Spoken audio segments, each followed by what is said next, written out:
welcome to Two Doctors Homestead. My name is Daniel, and today I want to talk about the Athenian coup of 411 BC, where the world's first democracy was replaced by an oligarchy in secret. The rich decided that democracy wasn't their thing anymore.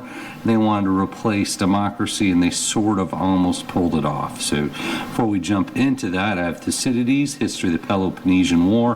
Had this book for a long time, read it many times. It's a great book.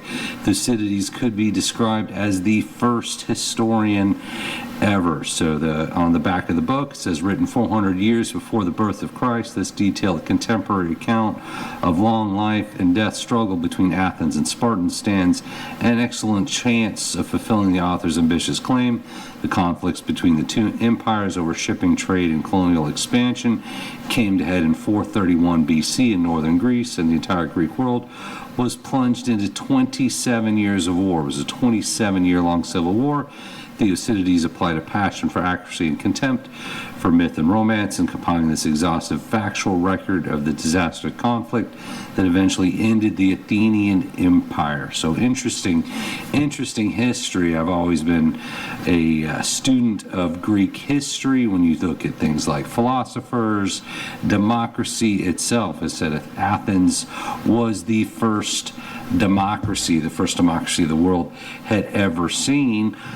Interesting bits of Athenian democracy on things like local elections. They would actually pick people at random, would then be elected. Hey, you've been chosen to be the mayor for a year, so you were expected to walk away from your job and be mayor for a year, because they believed everyone was equal. So they could just pick someone at random. All right, John, we selected you at random. You are now mayor of the city.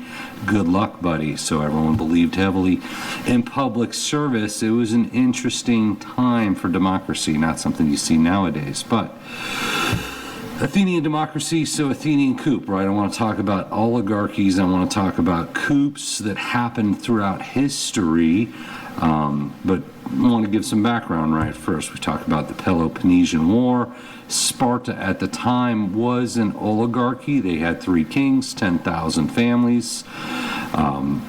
They ran their country that way. They actually ran their country without currency, which is interesting. In Sparta, they didn't have money. Athens did, right? This is a little scattered bits of ancient history, but talk a little about Athens before we talk about the Athenian coup of 411 BC.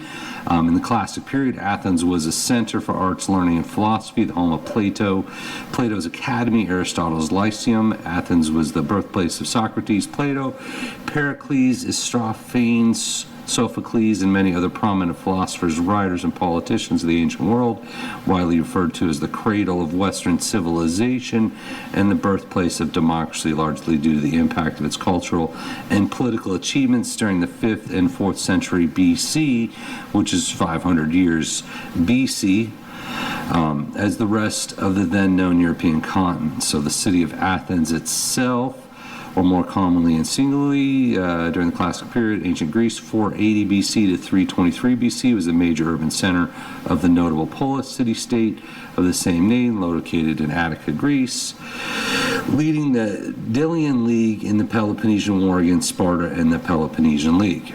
Athenian democracy was established in 508 BC under Cleisthenes, following the tyranny of Isagoras. Sorry if I pronounced them wrong. The system remained remarkably stable, and with a few brief interruptions, it remained in place for 180 years until 323 BC, aftermath of the Lyman War. So they essentially created democracy. They thrived, philosophy, arts, amazing stuff considering the time period, right? So during the Peloponnesian War, they started losing, right? They were not doing very well.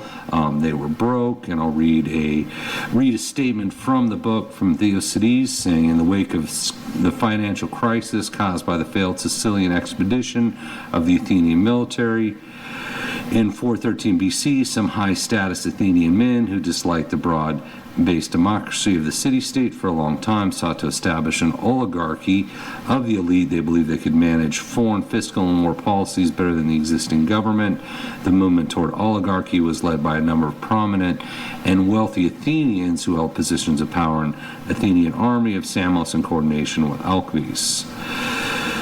So this is one of the arguments made. So now that the Peloponnesians have as many ships as we have ready to fight us at sea, now that they have more cities as their allies, and now the king and Tissaphernes are supplying them with money, while ours is all gone, have you any hope that Athens can survive unless someone can persuade the king to change sides and come over to us? Well, then it is impossible unless we have a more integrated form of government with the power in few hands so that the king may trust us. So essentially, they were not doing well in the war. They needed money and they wanted to negotiate with the king of Persia. The king of Persia had supported Sparta, trying to shift them over to their side, and the king of Persia wasn't excited about dealing with a democracy. The challenge with a democracy is you have these pesky elections and the people pick a king or pick a president, right? They pick their president, and that president might want to do things his own way. It might not be consistent with what had happened before under the last president,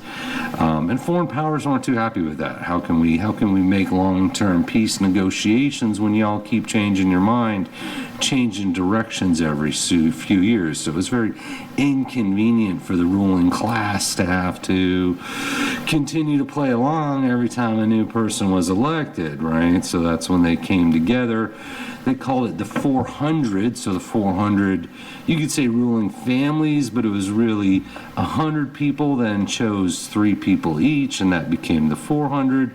And they called they also said, hey, we're going to also have 5,000, distribute the rulers a little bit, kind of water it down as they tried to sell it. And they quietly took power, right? They quietly took over Athens with the hope of being in a better position to negotiate with foreign powers to get the money they needed to rule the war. Now, as they're building that out, there's a lot of people involved, a lot of moving parts to dissolving democracy, an established democracy, the first democracy that had been around for over 100 years, and somewhere in the process it sort of got out of what they were trying to do.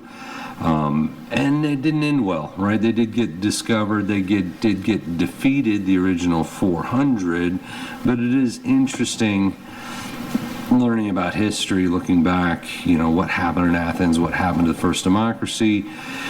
At some point, it just became inconvenient for the rich, for the ruling class, for the powerful people to have to continue to deal with these pesky elections and whatnot. It's far easier just to quietly take power, and that had been their original intent. Once again, they needed help. They were losing the war. It had gone on for a long time. As Thucydides had said in the book, and it's a great book, highly recommended if you're interested. This is before, you've probably seen or heard of the movie 300, right? Not Hadrian's Wall. Wrong group, that was wrong. But the movie 300, right, the battle with the Persians. This was before that, the Peloponnesian War. Trying to make that peace, right? Trying to get those funds, tired of dealing with all the challenges of all these elections. They just came in, said, you know what, we're done with it. We're powerful enough as a group to just sort of quietly take power, and people can go on doing what they're doing, but we'll be in a better shape to control and negotiate as things progress, right? Interesting story, interesting point in history. Once again, without Athens, without that city, we probably wouldn't have Western civilization. They brought about a lot of what we consider Western civilization, a lot of the philosophies, a lot of the ideologies, a lot of the rights, everything that we've built our foundation on really started back then, and it was almost quietly tossed aside in favor of having an oligarchy. So interesting to understand history, to see where history has maybe repeated itself. History has that tendency to repeat itself. When you look at oligarchies, when you look at how fragile democracy, or in our case, a constitutional republic, really can be. And as they said, you have a republic if you can keep it, and certainly Athens had a democracy if they could keep it. But sometimes power corrupts, right? And things like elections can be inconvenient, certainly was to the Athenians when they needed money from the Persians. So I wanted to share that. It's something I've been thinking about for a while. Once again, it's an interesting book because it was written so long ago. You're talking 2,500 years ago. This occurred, this was written, but those were our roots. Those are the roots of Western civilization. Those are the roots of what we know of today, and where it all came from, and how quickly it can all sort of fall apart. So hope that helps out. I wanted to give a little history lesson, talk a little about oligarchy, which is basically just the power of the few. It's a small group that has taken power, runs governments. As I said, Sparta was always an oligarchy. Athens was a democracy, and they just are like, not really convenient anymore. So interesting bit of history. Certainly something you can learn from. Keep an eye out, as history does have a tendency to repeat itself. So hope that helps out. Hope you find that interesting. Thanks for watching, and we appreciate you.